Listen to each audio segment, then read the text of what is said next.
Bonjour à tous, je suis Kim Antal, chair du comité technologie de CFA France. Comme vous le savez, la data science est un pilier important de l'évolution de la finance dans ce monde qui se digitalise. C'est pour cela qu'il nous semblait important de vous proposer ce webinaire. Aujourd'hui, nous avons la chance d'accueillir deux intervenants. Dans une première partie, Nikolai Donikov, une CFA Charter Holder, qui va nous décrire ses démarches et ses motivations pour s'orienter vers la data science. Et dans une seconde partie, Baptiste Lambert, associé fondateur du cabinet Aptic, qui partagera avec nous sa vision du marché du travail pour le data science dans la finance aujourd'hui. Je vous souhaite à tous un très bon webinaire. Nikolai, c'est à vous. Bonjour à tous, je m'appelle Nikolai, je suis CFA Chapter Holder depuis mai 2019 et je bénévole pour l'association CFA Society France depuis septembre 2018. J'ai commencé mon aventure en data science il y a à peu près un an et demi suite à une conversation avec un ami et puis un collègue qui bénévolait à l'époque aussi pour CFA Society France, qui travaille maintenant à Londres, où il m'a partagé son expérience avec les cours en data science et en programmation. Il m'a dit que c'était super intéressant. Il m'a raconté son expérience, son feedback, et ça m'a beaucoup intéressé. Et il y a à peu près 8 mois, j'ai commencé le chemin vers data science, ayant le projet en tête de pouvoir intégrer data science et asset management à un seul poste potentiellement dans le futur. Et voilà, ça fait à peu près 8 mois, je suis plusieurs programmes et j'aimerais bien partager avec vous ma petite histoire. Voilà, on va commencer par un peu la terminologie. D'ailleurs, qu'est-ce que c'est vraiment data science? Il y a beaucoup de définitions différentes de data science, mais la définition que j'ai compilée ici, que je préfère, c'est une discipline qui permet à ses utilisateurs de travailler avec des données brutes pour après les transformer en informations précieuses et après pour pouvoir les analyser et les présenter. Dans data science, il y a plusieurs, on peut dire, les utilisateurs, donc les stakeholders qui peuvent utiliser et qui peuvent travailler avec les données. Et notamment, ça peut être les entreprises. Et ici, je donne un exemple comme imaginons un site de formation Coursera qui veut savoir s'il faut changer leur page Internet, leur page de formation pour pouvoir attirer les nouveaux utilisateurs. Et en utilisant les données statistiques et en appliquant data science sur les données qui peuvent être gigantesques de tous les logs de tous les étudiants, ils peuvent après décider si vraiment ça affecte, le changement de site, ça affecte ou pas l'intérêt des nouveaux étudiants. L'autre groupe des utilisateurs, c'est les clients. Donc, par exemple, j'ai donné un exemple comme une agence de voyage.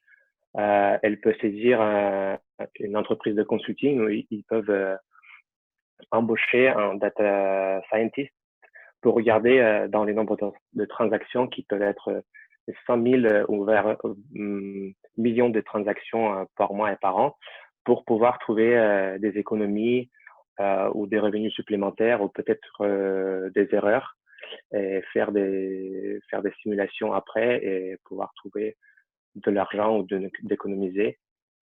Voilà. Et ça peut être juste un particulier comme moi ou comme vous. Par exemple, vous allez sur Twitter et vous voyez, voilà, il y a Donald Trump qui a 40 millions de followers et il tweet beaucoup de choses qui sont très likées et très partagées et vous voulez faire un extrait des données sur ces tweets pour pouvoir voir les tweets, par exemple, les plus retweetés, enfin, likés et les plus partagés. Ou peut-être vous pouvez vous poser une question, quels sont les mots-clés dans ces tweets qui font les marchés réagir le plus? Parce que, enfin, déjà, cette analyse ça a déjà été faite, je pense, par un média, mais dont je me souviens pas le nom. Mais ces genres d'analyse est très fréquent, ça devient de plus en plus fréquent. Et de mon côté, en particulier, Aspired Student, c'est quelque chose de super intéressant de faire. Voilà. On m'a déjà posé une question. Quelle est la différence entre les data analyst, data engineer et data scientist? C'est des trois, on peut dire, spécialistes majeurs de l'analyse des données. On va commencer par data analyst. C'est vraiment un analyste dans le point de vue commun. Je dirais que c'est plutôt comme même dans asset management, c'est quelqu'un qui analyse les données et les utilise et les transforme pour les destinataires pour qu'ils puissent prendre les décisions importantes suite à ces analyses. Data engineer, c'est une autre personne qui est très importante pour la vie d'une entreprise ou pour une équipe data science qui est très impliquée dans la construction des données. Donc souvent, ils sont les auteurs des données brutes que ensuite les autres analystes dans d'autres entreprises ou des étudiants peuvent utiliser et peuvent analyser. Et un data scientist, je dirais que c'est une personne le plus expérimentée avec le scope le plus élargi de l'équipe. C'est quelqu'un qui sait analyser et interpréter des données très complexes, qui a beaucoup plus d'expérience que par exemple le data analyst.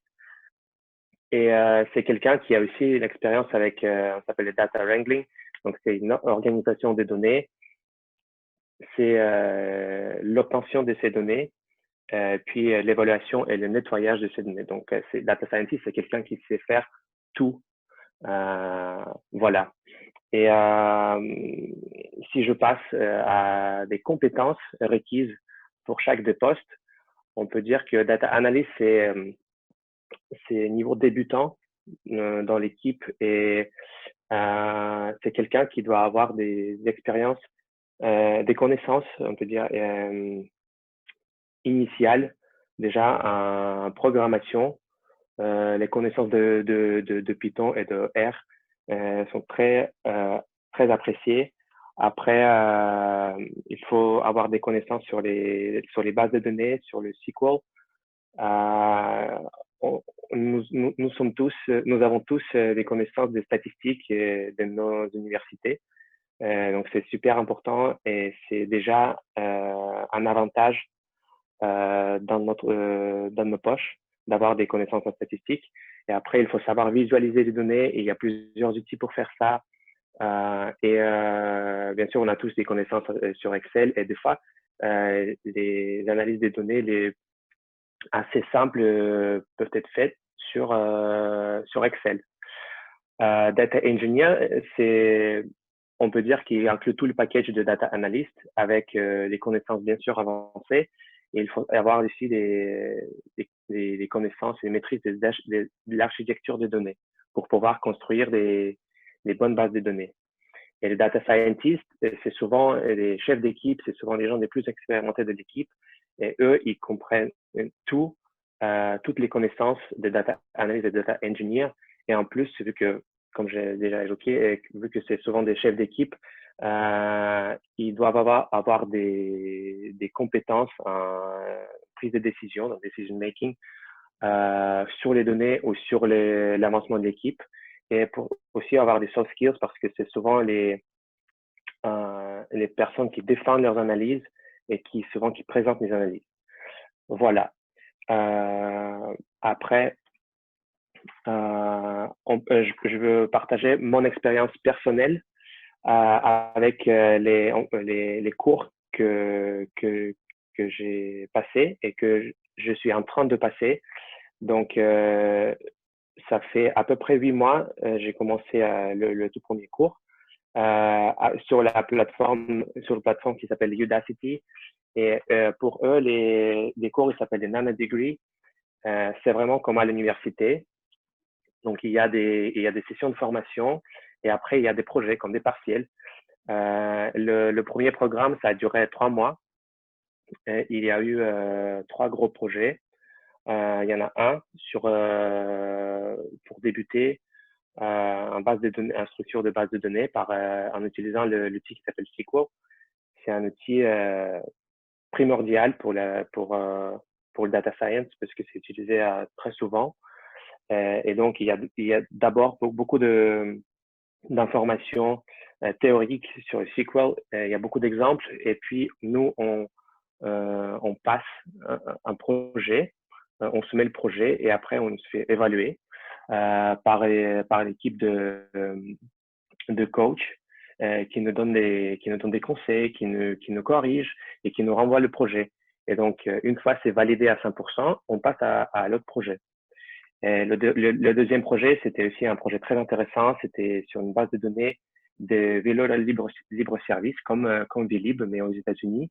Il fallait construire le code avec Python pour pouvoir explorer les données, un trajet, la durée moyenne de trajet, quelle est la station la plus fréquentée, quels sont les trajets des stations les plus utilisées et les moins utilisées, quel est l'âge moyen des utilisateurs, des choses comme ça. Et c'est très intéressant de creuser les données, de pouvoir faire un code qui marche parfaitement pour les correcteurs et pour nous. Et le dernier projet, c'est nous apprenions à travailler en équipe en fait en utilisant l'outil qui s'appelle Git. Et puis on a appris on peut dire un réseau social, même des gens qui sont passionnés par la programmation qui s'appelle GitHub, où on peut poster nos projets, on peut discuter, on peut les copier, on peut les retravailler, on peut donner les conseils à l'un de l'autre. Donc, c'est vraiment un environnement très bon environnement pour les passionnés de programmation et de data science. Et donc, en ayant passé ces 3 projets, on peut dire qu'on a construit des bases sur le data science. Et moi, ça m'a beaucoup intéressé et c'est pour ça que j'ai décidé d'aller plus loin.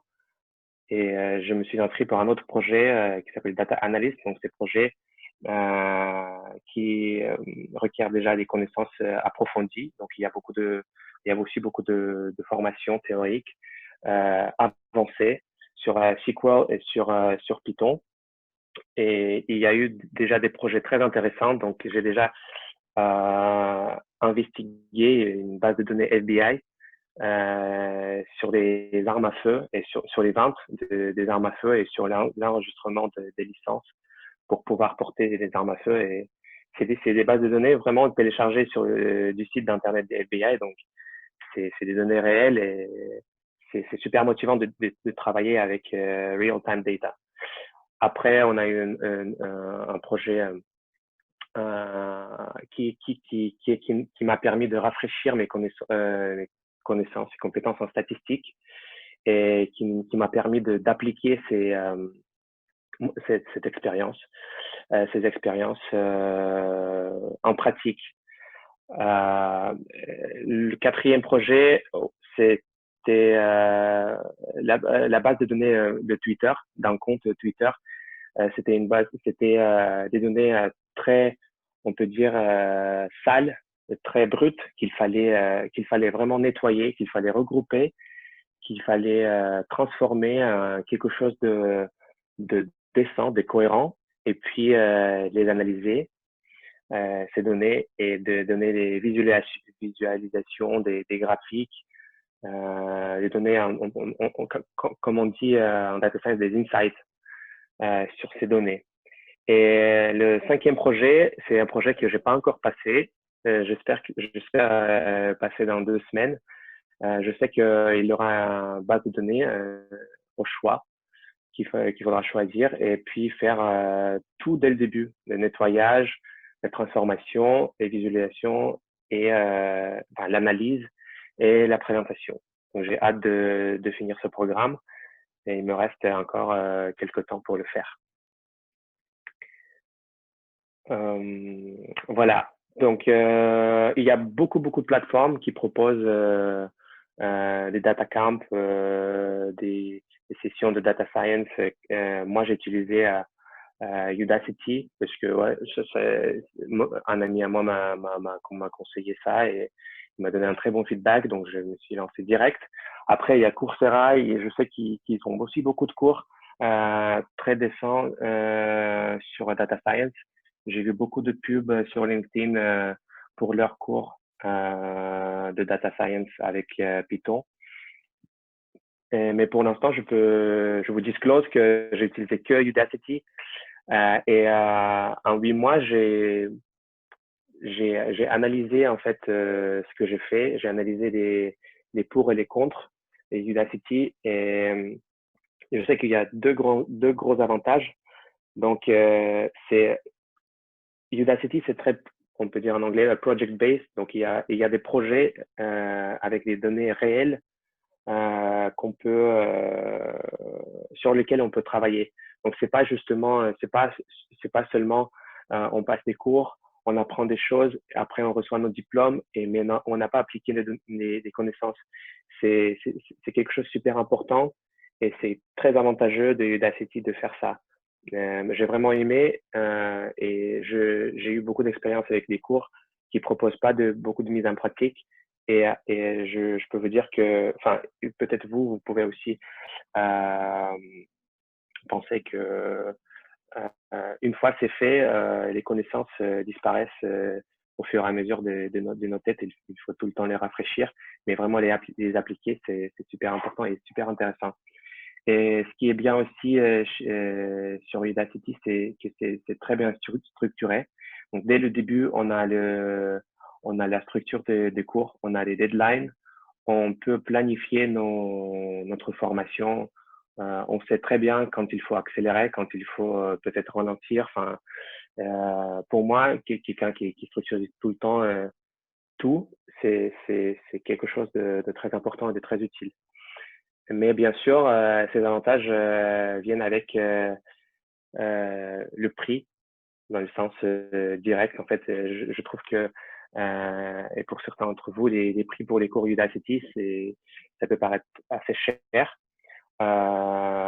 Mais une petite astuce de ma part, il faut attendre des promos. C'est une plateforme qui fait souvent des promotions, voire des 50%. Et maintenant, je sais qu'ils proposent, on peut dire grâce à Covid, ils proposent un mois gratuit sur leur plateforme. Après, je connais pas toutes les conditions et toutes les modalités, mais renseignez-vous et je pense que potentiellement vous pouvez économiser beaucoup d'argent si vous arrivez à avoir une remise, une promotion comme ça. Et l'autre inconvénient, pour les gens qui travaillent beaucoup, qui ont beaucoup de choses à faire aussi à part le travail comme famille ou d'autres cours, c'est la vitesse de formation. Il faut déjà, enfin, en moyenne, c'est ce que les coachs de Udacity disent, c'est qu'il faut consacrer au moins 10 heures par semaine pour pouvoir vraiment réussir le cours. Mais sachez qu'il faut aussi aller creuser plus. Si on veut apprendre plus, il faut aller creuser plus, il faut aller sur les forums, il faut aller sur d'autres sites, il faut aller sur YouTube, il faut aller chercher dans les documentations plusieurs choses. Et ça peut prendre du temps et il faut vraiment avoir du temps pour faire ça. Donc, si vous n'avez pas le temps, réfléchissez bien parce que si vous finissez pas le cours à l'heure, il faudra payer supplémentaire, enfin, par mois, parce que si vous finissez pas le cours, vous obtenez pas le diplôme. Il y a deux choses, enfin, il y a deux options. Soit vous annulez le cours et vous perdez ce que vous avez appris, ce que vous avez consacré. Et l'autre, c'est de payer par mois jusqu'au moment de l'obtention du diplôme. Donc, c'est à vous de voir sur votre planning si vous pouvez faire ça. Voilà. Et oui, on m'a déjà demandé de donner des exemples en data science dans asset management et c'est un sujet très intéressant. Et j'ai préparé deux exemples pour vous. Donc déjà, vous avez tous entendu le terme machine learning, mais souvent on ne sait pas que machine learning c'est un produit de data science. Donc on fait d'abord déjà beaucoup de data science, de data analysis pour pouvoir faire du machine learning. Et vous savez qu'il y a des asset managers, des fonds d'investissement et des banques qui essaient de se battre en créant des algorithmes de trade pour pouvoir faire des trades les plus optimales en utilisant les bons montants, les bons timings et tout ça. Et c'est fait avec des spécialistes en data science et en machine learning. Donc ça, c'est un premier exemple. Et l'autre exemple, ça concerne pas les trades et les performances, mais ça concerne aussi les sujets de compliance, qui est très important pour nous en tant que CFA Charter Holders, CFA Candidates. Donc, par exemple, j'ai donné un exemple comme BNP Paribas, ils veulent faire un sorte de test de compliance sur les traders. Et ils peuvent demander à à leur équipe data science de créer un algorithme qui peut très très rapidement marquer les transactions bizarres, les transactions suspectes pour combattre le blanchiment des capitaux et le financement du terrorisme, pour ne pas avoir des amendes d'AMF et pour ne pas apparaître dans les news avec leurs rogue traders. Donc voici ces deux exemples. Je pense que c'est tout de ma part. Là, je passe la parole à Baptiste et je vais lire vos questions pour bien préparer les Q&A. Voilà. Merci beaucoup. Donc, déjà, bonjour à tous. Moi, je vais peut-être me présenter en deux mots et puis après, je vais essayer de vous expliquer comment j'ai vu évoluer le monde de la data science dans les services financiers. Donc, juste en deux mots, nous, on est un cabinet de recrutement spécialisé dans les services financiers, donc de manière large, banque, assurance, asset management. Et c'est d'ailleurs une des raisons pour lesquelles j'interviens aujourd'hui, c'est qu'en réalité, la data science, c'est un sujet qu'on a vu apparaître il y a un petit peu plus d'une dizaine d'années sous ce nom-là, et principalement par le biais des grosses techs et du fait que les assureurs et les banquiers, les assureurs en particulier, se sont rendus compte qu'ils avaient des quantités de data absolument gigantesques à traiter, qu'en réalité, les assureurs étaient des grosses machines à gérer de la data. C'est le principe d'une tarification d'un contrat d'assurance. Et ils sont mis à utiliser le terme data science de manière un peu large pour gérer l'ensemble de leurs données, que ce soit des données commerciales, des données en termes de gestion des risques, de tarification, etc. Et progressivement, la data est un sujet qui est de plus en plus à la mode. Ces sujets-là dérivent vers les marchés financiers. En réalité, pendant très longtemps, des analyses quantitatives traitées en particulier pour tout ce qui est algorithmique, des sujets de data science, mais c'est de plus en plus présent et je dirais que l'évolution est double. D'une part, la création de la fonction de data scientist à proprement parler, et on aura l'occasion, et je répondrai à vos questions par rapport à ça. Et puis par ailleurs, sur beaucoup d'autres métiers, et en particulier le métier de la gestion, la connaissance et la capacité à gérer la data, en plus de ce qu'on fait de manière qualitative, devient un enjeu qui est un enjeu qui est majeur. Peut-être, Kim, Marie-Alix, le plus intéressant, c'est de pouvoir répondre aux différents points au travers des questions. Je ne sais pas comment est-ce que vous voyez les choses. Tout à fait, nous pouvons passer à la session de questions-réponses. J'ai quelques réponses déjà pour Baptiste. La première, de nombreux candidats souhaitent s'orienter vers la data science, mais n'osent pas entamer les démarches pour faire ce virage, vu la situation sanitaire actuelle et son impact négatif sur l'économie. Pourriez-vous partager avec nous votre vision du marché de travail pour les data scientists dans la finance aujourd'hui? Alors, il y a deux sous-questions. Y a-t-il eu une baisse importante de demande de la part des employeurs et quels conseils leur donneriez-vous? Je dirais qu'il y a même beaucoup de questions dans la question. Le premier, peut-être de manière un peu large, sur la situation actuelle et sur son impact sur le marché de l'emploi. Déjà, on est encore dans une zone grise. Le premier enseignement, on va dire, de 2 derniers mois, c'est qu'a priori, et contrairement à 2008, et en tout cas sur les métiers sur lesquels nous on intervient, les services financiers au sens large ont été impactés moins rapidement et moins largement que d'autres secteurs d'activité. Je pense au monde du corporate, industrie, services, distribution, par exemple.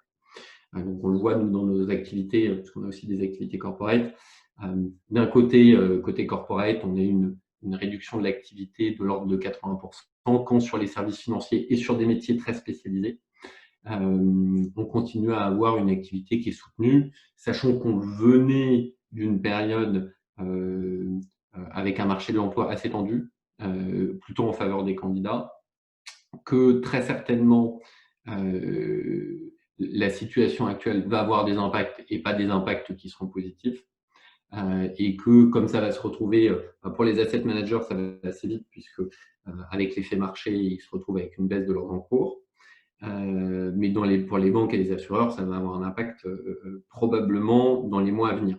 C'est encore un peu compliqué de déterminer ce que seront les impacts. Après, sur le métier des data scientists en particulier, data scientist, c'est un métier qui est extrêmement recherché. Alors là, je dirais tout secteur d'activité confondu. Il y a plusieurs types de data scientists. Nicolas, c'est quelqu'un qui s'est passionné par ça, mais il y a aussi beaucoup de candidats qui traitent de la data en sortant de leurs études et qui en font leur métier dès le début de leur parcours professionnel. Et généralement, c'est les gens qui ont un accès très privilégié au marché de l'emploi, de manière générale. Donc, est-ce qu'il y a une demande en baisse de la part des employeurs? Je dirais conjoncturellement, oui, on va arriver sur un marché de l'emploi qui sera probablement un peu moins favorable, même si aujourd'hui on n'est pas impacté de manière ultra sensible. Je pense que ce sera le cas à moyen terme. Et on est encore une fois, on est en train de parler de 2 mois, hein, donc c'est un peu difficile d'avoir de la visibilité. Mais on venait d'un marché de l'emploi qui était extrêmement en faveur des candidats. Et quels conseils je leur donnerais? Ça dépend un peu des profils et de ce qu'ils ont envie de faire. Peut-être si des personnes parmi vous ont des questions un peu plus précises par rapport à ça, j'y répondrai avec plaisir. Alors, pour la deuxième question, c'est une question de géographie. Londres ou Paris? Faut-il être prêt à se relocaliser pour trouver un emploi en tant que data scientist? Il n'y a a priori pas besoin de se relocaliser. Il y a des postes de data scientist à Paris. Donc, il n'y a pas de sujet particulier par rapport à ça. Il y a des postes à Londres aussi. Hein. Voilà, c'est un marché que je connais moins, mais en tout cas, il y a du travail pour un data scientist à Paris.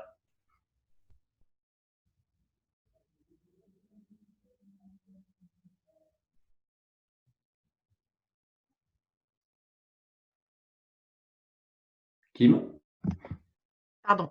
Troisième question. Quels sont les 2 derniers recrutements que vous avez faits dans ce domaine? Entreprise, poste, niveau de rémunération, ville, etc. Alors, malheureusement, je ne pourrais pas répondre sur le nom des entreprises. En data science, alors je dirais qu'en assurance, on fait des postes extrêmement régulièrement autour de problématiques de tarification. En particulier, on a travaillé pour un assureur récemment qui est capable de donner un niveau de granularité dans son tarif qui va jusqu'au niveau de détail de la qualité du béton entre les zones géographiques, enfin des périodes où ont été faites les routes et refait les routes par zone géographique pour déterminer un tarif extrêmement précis. Alors ça, c'est un exemple parmi un milliard d'autres. Voilà. On est intervenu également assez récemment pour un asset manager qui voulait donner des outils complémentaires à son analyse crédit, enfin à ses analyses crédit qui avaient une vue très, on va dire, qualitative en rachetant des gigantesques bases de données pour avoir des visions prédictives d'évolution de notation. Voilà. Donc ça, c'est deux exemples de sujets de data science sur lesquels on est intervenu. Mais pour le coup, Nicolas, il donnait des exemples sur lesquels on est intervenu. Beaucoup de métiers assez nouveaux utilisent aujourd'hui de plus en plus la data science, la finance, la conformité, les risques, utilisent le machine learning pour avoir un meilleur niveau de granularité de traitement de la data et surtout une utilisation plus intelligente. Merci. Quatrième question. Quelles sont les écoles et diplômes en France réputés dans la matière pour les employeurs? Alors, historiquement, il y a toutes les écoles de statistique et d'actuariat. J'entends Dauphine, ISFA, ISUP, Euria, etc. Il y a évidemment l'ENSAE et l'ENSAI. Il y a toutes les écoles d'ingénieurs type centrale. Dans une moindre mesure, mais qui ont de plus en plus des applications autour du machine learning, même si c'est plutôt des formations en modélisation à la base, c'est tous les DEA en modélisation, El Karoui, L'Aurélie. Après, et je pense que c'est un des aspects que soulignait Nicolas dans sa présentation sur la formation, c'est aussi beaucoup des métiers de gens qui sont intéressés et passionnés, avec beaucoup de personnes qui se forment, qui voient les nouvelles méthodes, qui creusent les sujets par eux-mêmes. Et donc, on a aussi des formations qui, sur le papier, sont moins prestigieuses aux yeux des employeurs de type universitaire autour des métiers de la statistique et de la data, qui sont également des formations de très bon niveau. Ça dépend aussi beaucoup de ce qu'on en fait. Merci Baptiste. Nous allons maintenant passer aux questions qui sont apparues dans le chat. Vous étiez nombreux à répondre, notamment une des premières, de nous donner les noms des outils de visualisation des données les plus courants. Ouais, je laisse peut-être Nicolas parce que je ne suis pas sûr d'être très compétent en la question. Oui, c'est plutôt moi.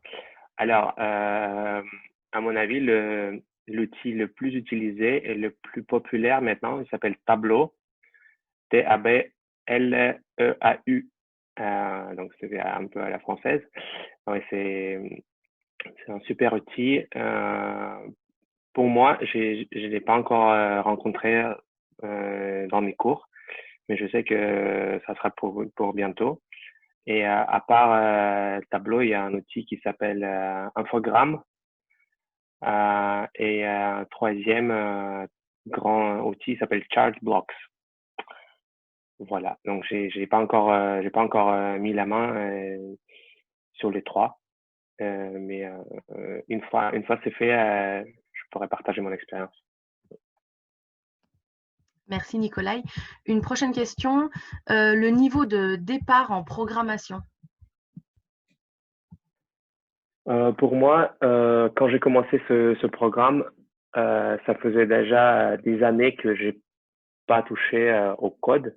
Je me souviens que la dernière fois, avant ça, c'était en 2015, quand j'étais en stage, j'ai appris et j'ai maîtrisé VBA.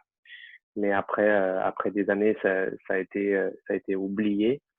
Mais quand j'ai commencé mes cours sur Udacity, je me suis rendu compte que j'ai eu des connaissances que je devais juste rafraîchir parce que la langue VBA est assez, on peut dire, straightforward, enfin, et direct, et qui m'a permis aussi de comprendre mieux SQL, donc l'outil des bases de données, et Python aussi. Mais ça reste assez distant de l'un de l'autre. Mais je peux vous assurer que les cours sur Udacity, il n'y a pas de, enfin, le premier degree que j'ai passé, nous n'avons pas besoin d'avoir vraiment une expérience, un gros package derrière nous pour pouvoir se lancer. Merci Nicolai. Est-ce que vous avez d'autres questions? N'hésitez pas à lever la main directement pour que je puisse vous donner la parole si vous avez des questions. Et en attendant, j'ai reçu une question pour Baptiste. Les postes en data science sont-ils de type CDI ou plutôt indépendant ou freelance? Alors, c'est un des métiers où, alors nous, on a les deux activités, mais celle que je connais le mieux, c'est la partie CDI qui représente quand même le gros de l'activité. Mais c'est des métiers où clairement, on peut fonctionner par projet et on a une communauté d'indépendants et de freelance qui fonctionne autour des sujets de la data science, qui est d'ailleurs aussi, enfin, qui est souvent réservée à des profils qui n'ont pas forcément de volonté d'avoir une fonction managériale et qui ont envie d'avoir une diversité d'expériences en termes de sujets, de secteurs d'activité. Sachant que c'est un des sujets qui est, à mon avis, extrêmement intéressant autour de la data science, c'est que finalement, un sujet de machine learning, il s'applique très bien à des sujets tech autour du consumer, qu'à des sujets de conformité, qu'à des sujets de tarification, qu'à des sujets financiers.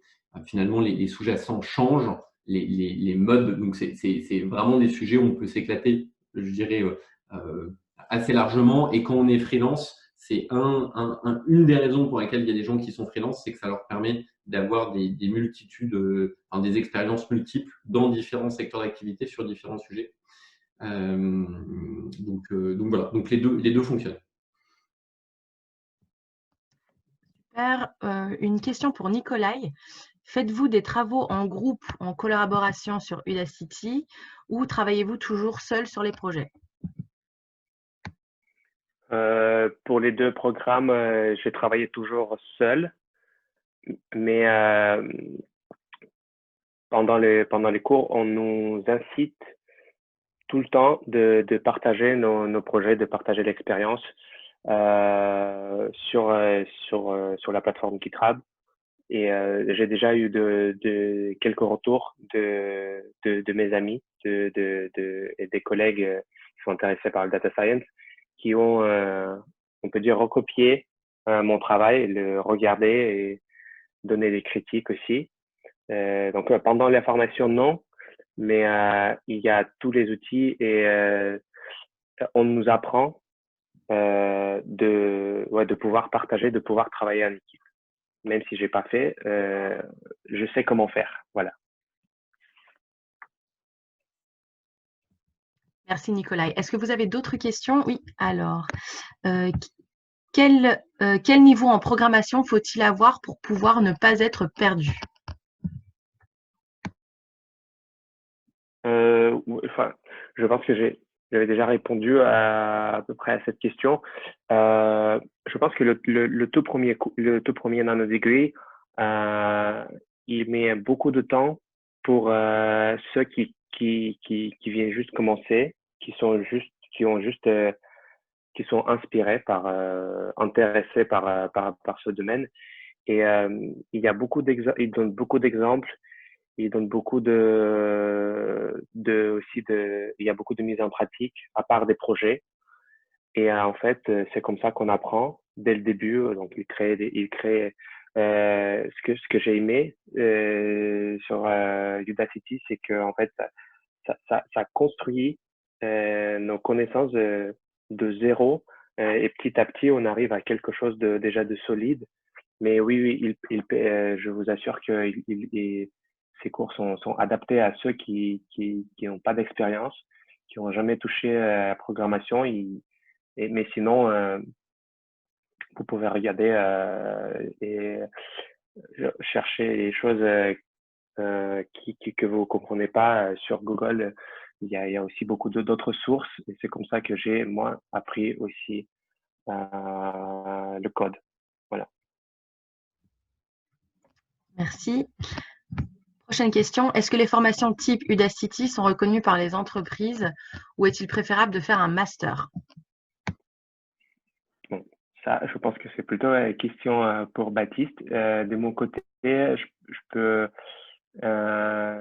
vous dire que personnellement, une fois, un recruteur m'a contacté quand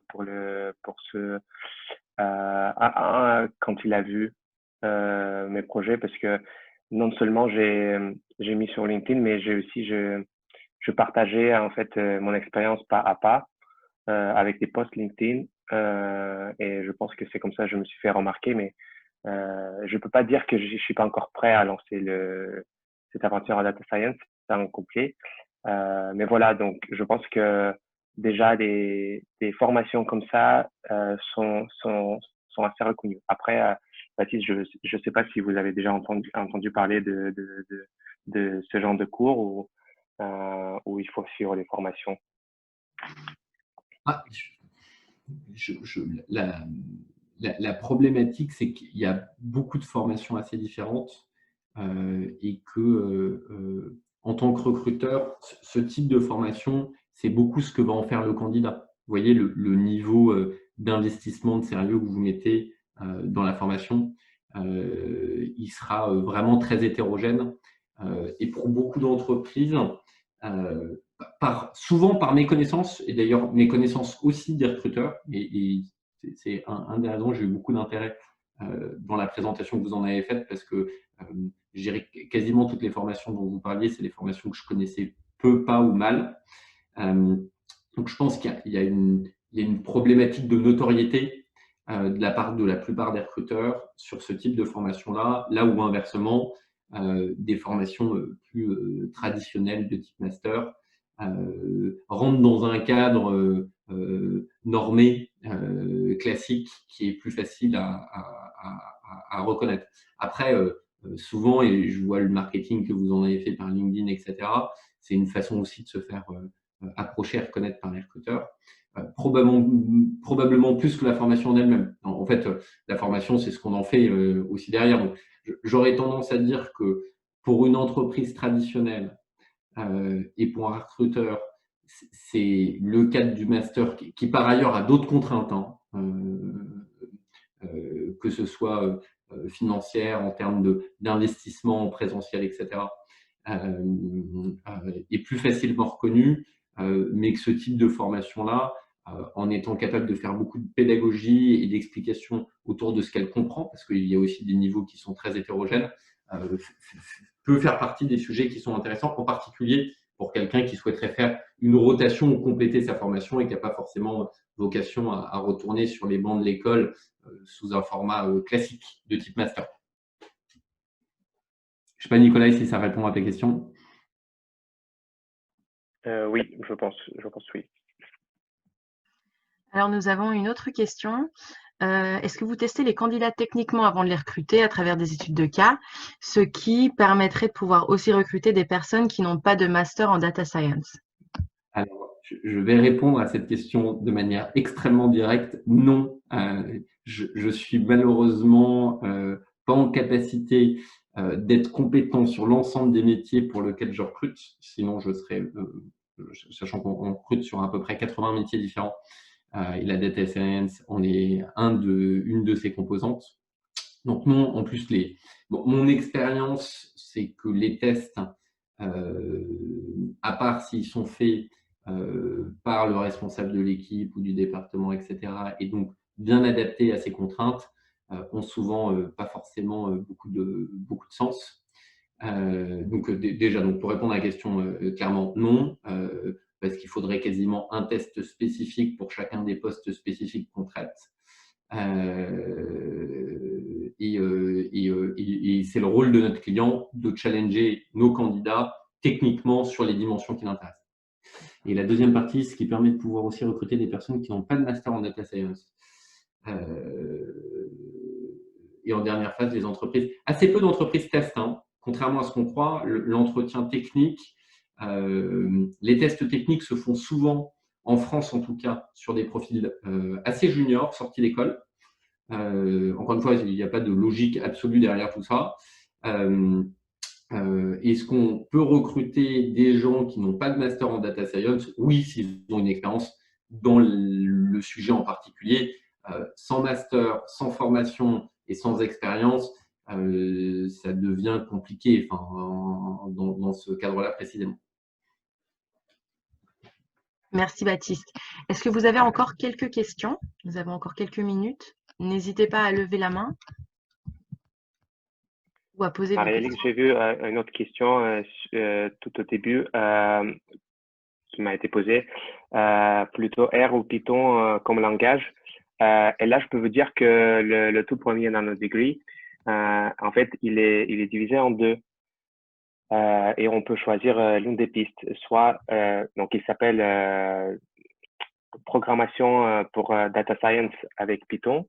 Et il y a un autre programme qui s'appelle programmation pour data science avec R. Et donc, moi, j'ai choisi Python, donc je choisis la piste Python. Mais sinon, si vous êtes plus intéressé en R, vous êtes bienvenu de le faire en premier. Merci Nicolai. Avez-vous d'autres questions? Alors, pour Baptiste, quelles sont les 5 compétences techniques les plus recherchées par les recruteurs? Python, R, SAS.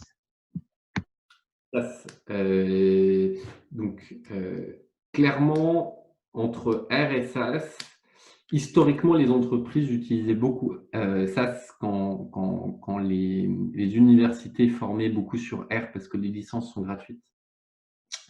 On sent un mouvement. Donc ça, c'est des R, c'est un plus open source. Et donc, pendant assez longtemps, les entreprises, principalement pour des raisons de sécurité, ont fait le choix de plutôt s'orienter sur SAS, qui était un cadre qui était plus sécurisant pour eux. On est en train de voir un retour, enfin, de plus en plus, un retour sur R, qui a priori a certains avantages techniques. Python de plus en plus en termes de langage. Donc, je dirais dans l'ordre pour demain, Python et R, et SAS qui est en train de passer un peu derrière. Prochaine question. Quelle est la différence entre R ou SAS et Python? Qu'est-ce qui permet l'un des langages par rapport aux autres? Qu'est-ce que permet, pardon, l'un des langages par rapport aux autres? Nicolai, je te laisse celle-là. Ça, vu que j'ai choisi Python direct, je n'ai pas encore touché R. Je pense que ça va m'arriver très prochainement. Et pour SAS, pareil. Je comprends que pour moi, R et SAS ont à peu près les mêmes. C'est juste des langages qui sont différents, mais permettent de faire à peu près la même chose. Avec plus ou moins de vitesse. Enfin, il n'y a pas de différentiel. Et je crois que Python est un programme de langage qui permet de traiter des sujets avec un degré de granularité et de complexité encore plus forte. Mais pour moi, R ou SAS, c'est vraiment les deux solutions. C'est comme si vous comparez Oracle et SAP, ces deux ERP, ils fonctionnent de manière différente, mais à la fin, ils permettent de faire la même chose. Super, merci à vous deux pour vos réponses. Écoutez, je pense que s'il n'y a plus de questions, nous pouvons en conclure ici. Je vous remercie tous d'avoir participé à ce webinaire. Vous pouvez retrouver tous nos autres replays sur notre chaîne YouTube ainsi que sur notre site internet. Nous vous enverrons le replay par mail directement dans ces prochains jours. Et vous pouvez bien sûr vous connecter à n'importe quel moment sur notre chaîne YouTube pour liker et n'hésitez pas à partager. Merci à tous et une très belle soirée à vous.